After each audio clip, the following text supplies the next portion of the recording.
Hello everyone, কেমন আছো তোমরা সবাই? আশা করছি তোমরা যে যেখান থেকে আমার ভিডিও দেখছো অনেক ভালো আছো এবং অনেক সুস্থ আছো। আর আমিও খুব ভালো আছি, বিন্দাস আছি।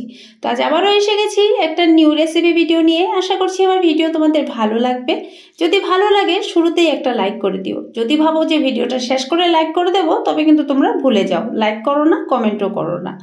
তো চলো রান্নাটা শুরু করি।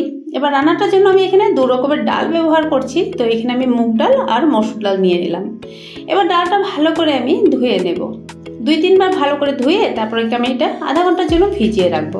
বাট আমার 1 ঘন্টা খানিক হয়ে গেছিলো, যেহেতু ব্রেকফাস্টের পরে আমি এই কাজটা করে রেখেছিলাম। আর বাইরের কাজকর্ম সেরে আস্তে আস্তে প্রায় আমার 1 ঘন্টার মতন লেগে গেছে। এবার আমি 1 ঘন্টা পর তোমাদেরকে দেখাচ্ছি। ডালটা আমি জল ঝরিয়ে নিয়েছি। আর এখানে নিয়েছি কাঁচা লঙ্কা, আদা কুচি, রসুন কুচি, পেঁয়াজ আর টমেটো। আর নিয়েছি সেদ্ধ করা আলু। যারা আমার ভিডিও নিয়মিত দেখো তারা নিশ্চয়ই জানবে যে আমি সবসময় আলু ব্যবহার করলে রান্নাতে সেদ্ধ করে জলটা ফেলে দিয়ে তারপরে রান্না করি। তোমরা চাইলে কাঁচাটাও ব্যবহার করতে পারো। আমি এখানে আলুটা সেদ্ধ করে নিয়েছি আর নিয়েছি ডিম সেদ্ধ। এবার কড়াইতে একটু তেল দিয়ে নুন দিয়ে দিলাম।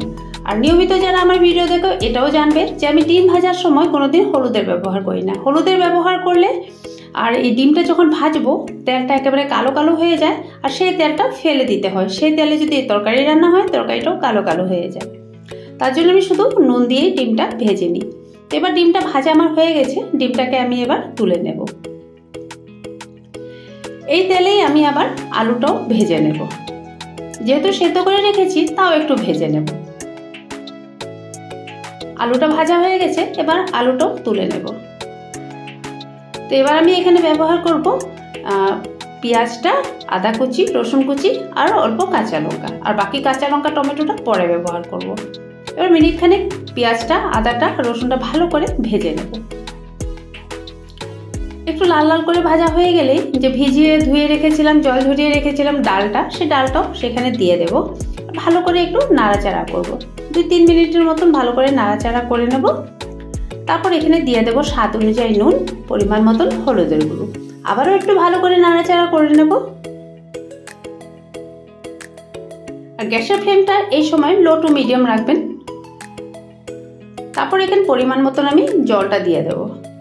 জলটা আমি একটু বেশিই দিয়েছি, কেননা ডালটা ফুটতে হবে। এবার ভালো করে মিশিয়ে দিয়ে তারপরে আমি ঢেকে রেখে দেব যতক্ষণ না অবধি ডালটা সেদ্ধ হয়। মাঝে মাঝে ঢাকনাটা তুলে দেখতে পারো যে ডালটা সেদ্ধ হয়েছে কিনা। এবার আমি প্রায় 3 থেকে 4 মিনিট পর তোমাদেরকে দেখাচ্ছি। ডালটা কিন্তু খুব সুন্দর বয়েল হয়ে গেছে। যেহেতু ডালটা আগে থেকে ভিজানো ছিল, তো বয়েল হতে অনেক বেশি সময় লাগেনি। এই দেখো ডালটা সুন্দর সেদ্ধ হয়ে গেছে। এবার আমি এখানে আলুগুলো দিয়ে দেব। আর যদি তোমরা কাঁচা আলু ব্যবহার করো, সেদ্ধ করে ব্যবহার না করো, তবে পেঁয়াজ ভাজার পরে যে আমরা ডাল ভেজেছিলাম সেই সময় আলুটাও সাথে দিয়ে দেবে। তো ডাল সিদ্ধ হতে হতে আলুটাও সিদ্ধ হয়ে যায়। আর যেহেতু আমার সিদ্ধ ছিল তাই আমি এত পরে দিয়েছি। এবার টমেটো আর কাঁচা লঙ্কাটাও দিয়ে দিয়েছি। আর 1 মিনিটের মতন ওয়েট করবো টমেটোটা একটু সফট হয়ে যাক। তো টমেটোটা এখন সফট হয়ে গেছে, তো এখানে ভেজে রাখা ডিমগুলোও আমি দিয়ে দেব। ভালো করে তরকারির সাথে মিলিয়ে নেব। আর যদি তোমরা ঝাল পছন্দ করো রেড চিলি পাউডারটা দিতে পারো। আর আমার মতনই যদি তোমরা ঝাল একটু কম পছন্দ করো, তবে কাঁচা লঙ্কা দিয়ে রান্নাটা করে কাশ্মীরি রেড চিলি পাউডারটা দিয়ে দেবে, যেতে করে কালারটা খুব সুন্দর হয়। আমি অত বেশি ঝাল পছন্দ করি না, তার জন্য আমি কাঁচা লঙ্কা দিয়ে রান্নাটা করি। আর রেড চিলি পাউডারটা দিই, মানে কাশ্মীরি রেড চিলি পাউডারটা কালারের জন্য দিয়ে দিই। এবার ওই সাইডে আমি একটা প্যান বসিয়ে দিলাম, তেল দিয়ে দিয়েছি। তেলটা গরম হয়ে গেছে। এবার শুকনো লঙ্কাটা দিয়ে দিলাম। শুকনো লঙ্কাটা একটু কালো হওয়া পর্যন্ত ভেজে তারপরে সাথে সাথে কিন্তু গ্যাসটা অফ করে দেব। তারপর দিয়ে দেবো তেজপাতা, তারপর দেবো গোটা জিরে। তারপর এখানে আমি আবারও 1 চামচ, মানে আধা চামচ কাশ্মীরি রেড চিলি পাউডারটা দিয়ে দিলাম। এটা আমি ফোড়নের জন্য রেডি করছি।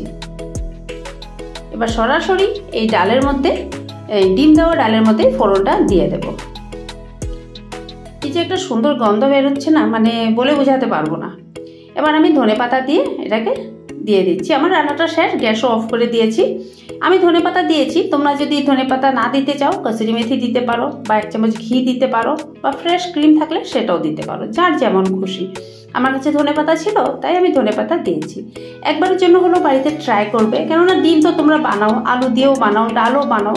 একবার ডাল দিয়ে আর এরকম আলু দিয়ে ডিমটা বানিয়ে দেখবে, খুবই টেস্টি হয়। রুটি, লুচি, পরোটা বা গরম গরম ভাত সব কিছুর সাথে এটা জমে যাবে। তো বন্ধুরা, আমার ভিডিওটা আজ আমি এখানেই শেষ করছি। পরবর্তী আবার কোনো রেসিপি নিয়ে আবারও আসছি তোমাদের কাছে। আর যেতে যেতে একটা লাইক করে দিয়ে যেও। আর সবাই ভালো থেকো, সবাই সুস্থ থেকো। Ta-ta, bye bye, take care.